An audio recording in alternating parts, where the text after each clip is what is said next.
सुप्रभात बच्चों, मैं आपकी सामाजिक अध्ययन की अध्यापिका और आज हम सामाजिक अध्ययन के पाठ्य पुस्तक हमारा समाज एवं पर्यावरण का पहला पाठ शुरू करने जा रहे हैं, जिसका शीर्षक है हमारा भोजन तथा वस्त्र। शुरू करते हैं पाठ पहला, हमारा भोजन तथा वस्त्र। तो बच्चों, भोजन और वस्त्र हमारी सबसे पहली और मूलभूत आवश्यकता होती है, जिसमें कि भोजन सबसे पहले हम देखते हैं क्या है। पिछली कक्षा में भी हमने जाना भोजन क्या है, किस तरह से हम भोजन करते हैं। चलिए, भोजन हमारी मूलभूत आवश्यकताओं में से एक है। भोजन के बिना हमारा शारीरिक व मानसिक विकास नहीं हो सकता। भोजन से हमें पौष्टिक तत्व प्राप्त होते हैं जो शरीर को शक्ति बढ़ाते हैं। हमें जीवित रहने के लिए भोजन की अति आवश्यकता है। भोजन मुख्यतः 3 प्रकार का होता है। तो जैसे कि आपने देखा बच्चों, भोजन के बिना हम जीवित नहीं रह सकते।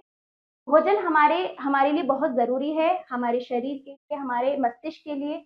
क्या होगा, हमारा हर तरह का विकास होगा। ठीक है। और भोजन 3 प्रकार के होते हैं। कैसे, देखिए, शाकाहारी भोजन, मांसाहारी भोजन और सर्वाहारी भोजन। 3 प्रकार के भोजन होते हैं। चलिए आगे देखते हैं बच्चों। हम प्राय 3 दिन में 3 बार भोजन करते हैं। कितनी बार? 3 बार, सुबह, दोपहर तथा रात। हमें सुबह नाश्ते में दूध, चाय, अंडा, ब्रेड, फल आदि का सेवन करना चाहिए। दोपहर तथा रात के समय या दोपहर या रात के भोजन में रोटी, चावल, दालें, सब्जियां, मांस, मछली आदि का सेवन करना चाहिए। और मांस मछली वो जैसे कि शाकाहारी, मांसाहारी।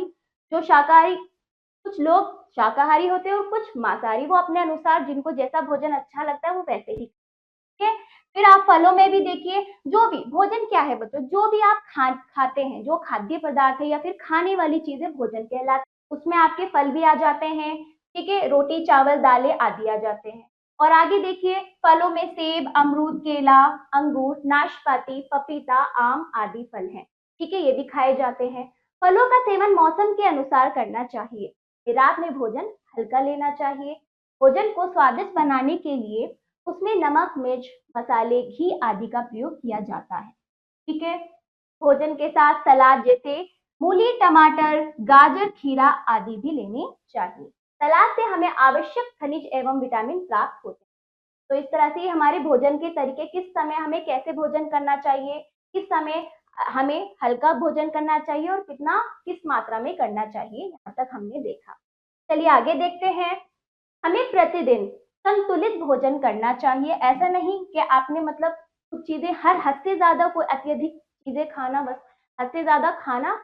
हर चीज का एक संतुलित तौर से हमें भोजन का सेवन करना चाहिए। हर चीज का एक तरीका होता है। ऐसे नहीं कि आपने हद से ज्यादा खा ली। जितना आपके शरीर को उसकी जरूरत है, उसी के अनुसार आप भोजन का सेवन करेंगे। ठीक है। बाजार का खुला हुआ भोजन नहीं करना चाहिए। बाजार का खुला हुआ, खुली हुई चीजें जैसे हम देखते हैं बाजार में, वो वैसा भोजन, हमें वैसी वस्तुओं का सेवन नहीं करना चाहिए, क्योंकि वह शरीर को रोगी बना देता है। हमेशा शुद्ध और ताजा भोजन ही खाना चाहिए, इससे रोग नहीं लगते। भोजन खूब चबा चबा कर खाना चाहिए। भोजन करने के बाद अच्छी तरह हाथ धोने चाहिए और मुंह की सफाई करनी चाहिए। तो आप भोजन करने से पहले और भोजन करने, मतलब रात के समय भी आप भोजन करने के बाद भी अच्छी तरह से अपने मुंह की सफाई करेंगे। सुबह उठकर आप मतलब नाश्ता करने से पहले आप अच्छे से हाथ मुंह अच्छे से धोएंगे। और भोजन करने से पहले जैसे कि आप फल सब्जियां खाते हैं तो उनको अच्छे से साफ स्वच्छ करके आपको खाना चाहिए। तो भोजन के विषय में हमने यहाँ पर बहुत कुछ जाना, जो कि हमारी मूलभूत आवश्यकता है, जिसके बिना हम जीवित नहीं रह सकते। अब आ जाइए जल। जल देखिए, भोजन की तरह जल भी एक मूलभूत आवश्यकता है। जल के बिना कोई भी प्राणी जीवित नहीं रह सकता। जल भी आपके लिए सबसे पहले तो जल ही है। जल है तो जीवन है। ठीक है। जल ही जीवन है। बिना जल के मनुष्य, पशु, पक्षी और पेड़ पौधे जीवित नहीं रह सकते। पीने, नहाने, भोजन पकाने, कपड़े धोने तथा सफाई आदि के लिए जल का प्रयोग किया जाता है। जल यानी पानी। पानी हमारे लिए बहुत जरूरी, चाहे मनुष्य हो, चाहे पशु हो, चाहे पक्षी हो, पेड़ पौधे, सबके लिए जल बहुत जरूरी है। पीने का जल शुद्ध होना चाहिए, क्योंकि अशुद्ध जल से रोग फैलते। ठीक है। आगे, किसान जल का प्रयोग अपने खेतों की सिंचाई के लिए करते हैं। पेड़ पौधे जल के अभाव में सूख जाते हैं। वर्षा जल का जल या वर्षा जल का मुख्य स्रोत है। वर्षा जो है, मतलब वर्षा बारिश जब होती है तो किसान के लिए आसानी हो जाती है, हर तरफ पानी बरसता है। ऐसा उसकी काफी जमीन होती है जहाँ उसको पानी की आवश्यकता होती है, तो उसके लिए आसानी होती है। जब वर्षा हो जाती है तो खेती करने में आसानी हो जाती है और हमें भारी मात्रा में पानी मिल भी जाता है। तो वर्षा जल का मुख्य स्रोत है, किसान के लिए भी और हमारी धरती के लिए भी, और धरती में रहने वाले जीव जंतुओं के लिए भी। वर्षा का अधिकांश जल धरती के भीतर चला जाता है। जब वर्षा होती है तो मतलब जल का अधिक से अधिक जो जल की मात्रा है धरती के भीतर यानी धरती के अंदर पहुंच जाती है। इस जल को भूमिगत जल कहा जाता है। जो वर्षा का जल धरती यानी पृथ्वी के अंदर चला जाता है उसे भूमिगत जल कहते हैं, जो हम भूमि के द्वारा से प्राप्त करते हैं। इस जल को हम कुओं के द्वारा, हैंड पंपों और ट्यूबवेल के द्वारा हम बाहर निकालते हैं। देखिए इस तरह से कुओं, हैंडपंप और ट्यूबवेल। ठीक, ये हुआ हमारा जल। ठीक है, जल के बारे में हमने बहुत कुछ जाना। चलिए अब आ जाइए वस्त्र। वस्त्र के बारे में देखें। वस्त्र यानी हमारे कपड़े, हमारा पहनावा। ठीक है, वस्त्र भी हमारी मूलभूत आवश्यकता है। वे हमें गर्मी, सर्दी, धूप, वर्षा, कीटों आदि से बचाते हैं। ये हमें आकर्षक भी बनाते हैं।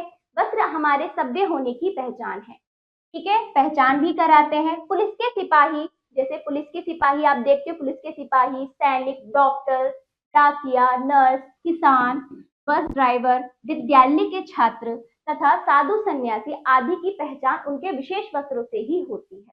वस्त्र मनुष्य के लिए बहुत उपयोगी है। ठीक है, तो वस्त्र जो भी हम पहनते हैं अपने शरीर को ढकते हैं से गर्मी, सर्दी, धूप, वर्षा आदि से बचने के लिए। ठीक है, वस्त्र हमें सुंदर बनाते हैं, आकर्षित बनाते हैं, और कुछ विशेष प्रकार के वस्त्र जिनसे उनके वस्त्र की पहचान से हम बता देते हैं कि वो उनका क्या काम है, उनका क्या कार्य, उनका क्या पेशा है।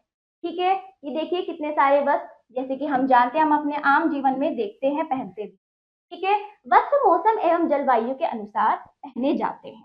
ठीक है, आपने देखा होगा जहां पर अधिक गर्मी पड़ती है वहां पे सूती वस्त्र पहने जाते हैं, जहां पर सर्दी अधिक होती है वहां पे ऊनी वस्त्र पहने जाते हैं। हम जाड़े में ऊनी वस्त्र, गर्मियों में सूती वस्त्र पहनते हैं।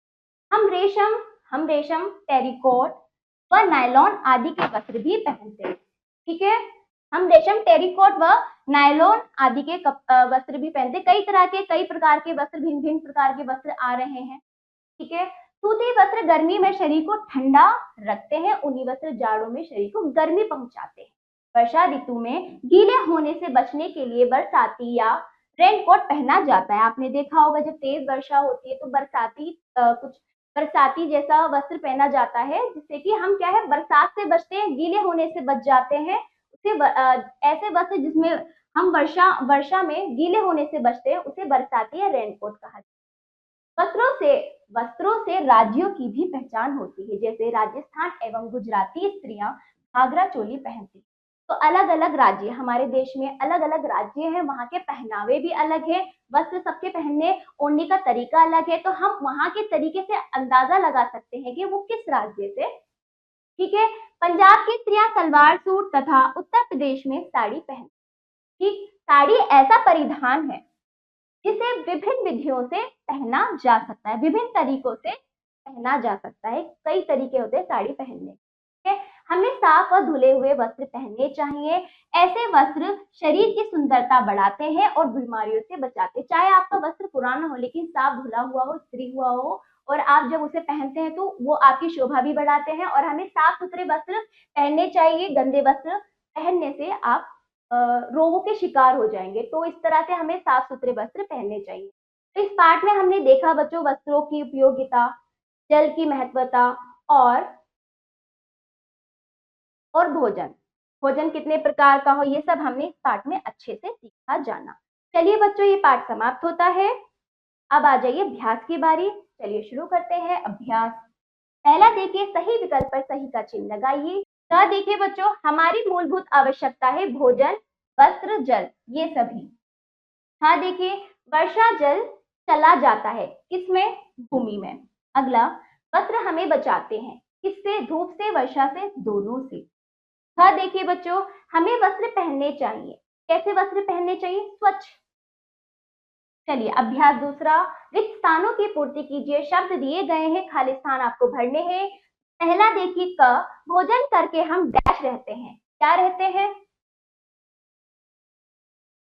स्वस्थ रहते हैं।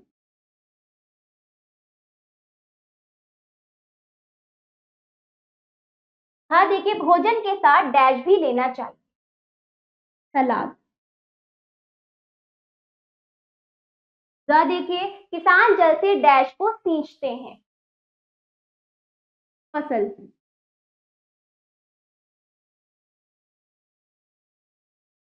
अगला देखिए लोगों को डैश जल पीना चाहिए, शुद्ध जल पीना चाहिए।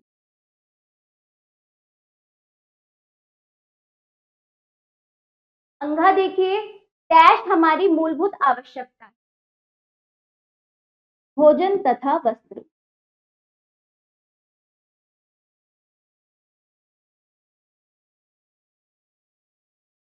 ठीक।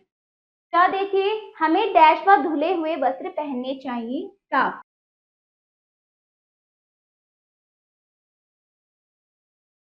तो ये अभ्यास आपका पूरा हुआ। चलिए तीसरा देखिए सही वाक्यों के सामने सही तथा गलत वाक्यों के सामने गलत का चिन्ह लगाइए। क देखिए भोजन से हमारे शरीर को पोषक तत्व मिलते हैं। सही। हाँ, हमें बाहर का भोजन खाना चाहिए। गलत। ग जल का उपयोग केवल पीने के लिए किया जाता है। गलत। कई तरह से किया जाता है जल का उपयोग। हाँ, देखिए वर्षा जल का मुख्य स्रोत है। सही। अगला ऊनी वस्त्र सभी ऋतु में पहने जाते हैं। गलत। हम रेशमी हम रेशमी वस्त्र जाड़ों में पहनते हैं। गलत। ठीक है। चलिए अगला अभ्यास चौथा देखिए निम्नलिखित प्रश्नों के उत्तर दीजिए। इन प्रश्नों को अच्छे से आप पढ़ेंगे, पाठ के अनुसार इनका उत्तर अपने अभ्यास पुस्तिका में लिखित रूप में देंगे और ये सारा अभ्यास आपको करना बहुत जरूरी है। तो ये पाठ समाप्त हुआ। तो अब हम मिलते हैं बच्चों अगले पाठ में। धन्यवाद।